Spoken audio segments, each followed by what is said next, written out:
观光业欠工严重哦，业者望政府会当引进外籍移工。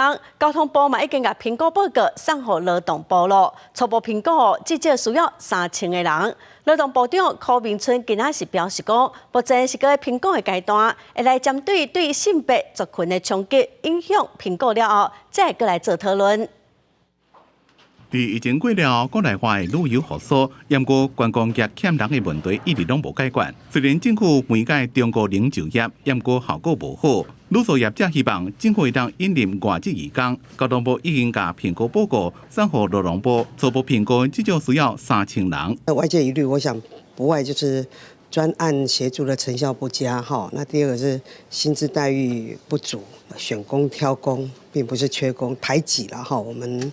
中高龄还有2度就业妇女。劳动部长柯明春回应讲，正伫咧检视这项评估报告，是不是回应外界对影响中高龄就业的部分的疑虑。劳动部也会做性别族群影响的评估了，才会开会讨论。目前他们这些服务基层的人力结构确实是不足，中高龄的2次就业，我们也做了一些方案的处理，但是这还不足的部分。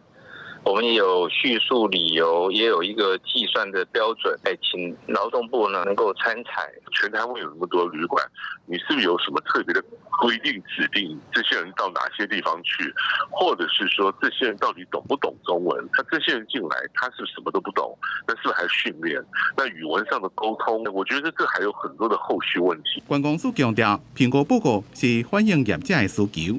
因那旅宿业者虽然反映讲欠工的问题严重，不过也认为，到时若真正引入移工，是不是让正紧就开始工作，也是问题。冲击当然不只是就业的机会嘛，也是对劳动条件的冲击啊，尤其是旅宿业啦，就是说叫得很大声，然后好像不想要改变他的劳动条件的那样的情形啊，持续让这个产业锁在一个低薪化。劳团是认为旅宿业也是有薪水上低问题，而且若是引入移工，一定会影响到中高龄一个二度就业妇女，政府一定要先想好。对此，柯明春强调，会考虑各项评估报告，正式小组才会开会讨论，时间上紧伫咧12月或者是明年1月。记者综合报道。